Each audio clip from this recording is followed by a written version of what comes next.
Matt, I don't know how entertaining that round was to play. It sure was entertaining to call. But you follow up a really good one yesterday. Great start today, especially on the back nine, and held it together. They're coming in. Yeah, I felt the conditions kind of got a little bit tricky to an extent. And the pins, I think some of the pins were a lot tougher today, especially the par threes. You couldn't really get close to the one on 15. You can't get close to that pin downwind. And then the front one on 7. Yeah, the front pin on 7. It's just you can't really get close to that. So I hit 2 really good 6-irons into those 2 holes, but putting from outside 35 feet on the 7th is tough. But apart from that, I'm really happy with today. Really stuck in there well, hitting the ball great off the tee. My long iron play can improve a little bit, but I still hit some really nice shots. So yeah, happy. You made golf look easy yesterday. It probably didn't feel as easy today. But when you compare and contrast, what are still 2 really good rounds of golf, is it just that's golf, or is there something you're even more proud of today, even though the score wasn't the same? Yeah, exactly. I don't think 2 days are the same, so you have to roll with the different days, and you need to deal with, your swing might not be on, or you might not be hitting it the way you wanted to.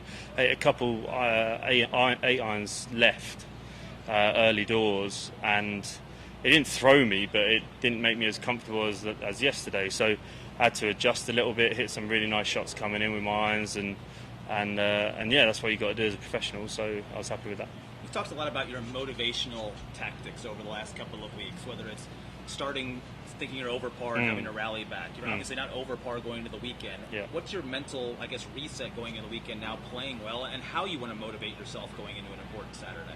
Yeah, well, it might not be a surprise to you that I've got a slightly different mindset going on right now, where I'm taking a lot of the outcome out of my golf.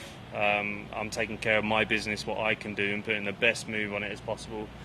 And hopefully that should, with what I've seen on the range, my shots should stay in the dispersion patterns that I'm seeing. So if I hit the ball as well as I can and try to do that, my dispersion patterns are quite tight.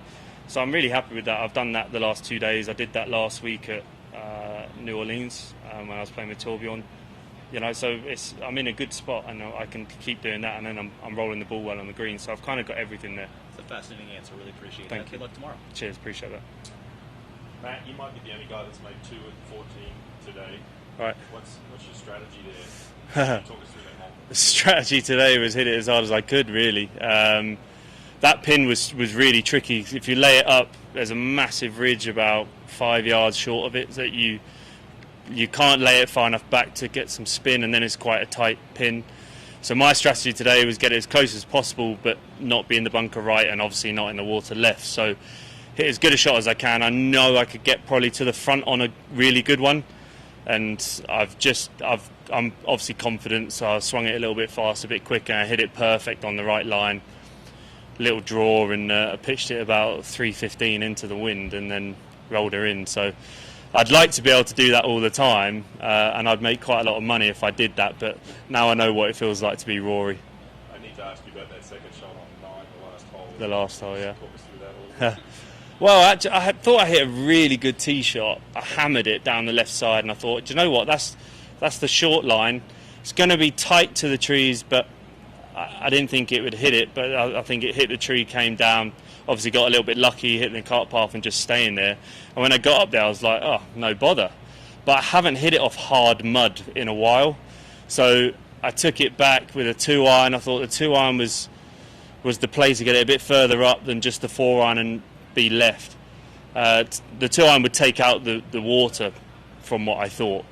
But I got caught on the way back, and then on the way through I didn't want to lean on it a bit, so I just tried to pick it, and I picked it too much and I topped it. So I haven't topped one in a while, but I'm laughing now because I've managed to find it and get it up and up into the green and 2-putt.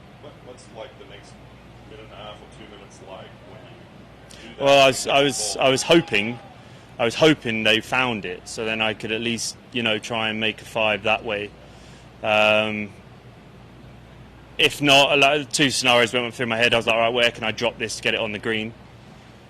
But then I obviously found it. So as soon as I found it, I was like, right, you got a bit of luck there. So take advantage of it. So as unlucky I got off the tee a little bit. I think I got away with that one. Got lucky there by probably taking it on. I got a little bit lucky. So happy with the 5, and we carry on. Thank you. Thank you.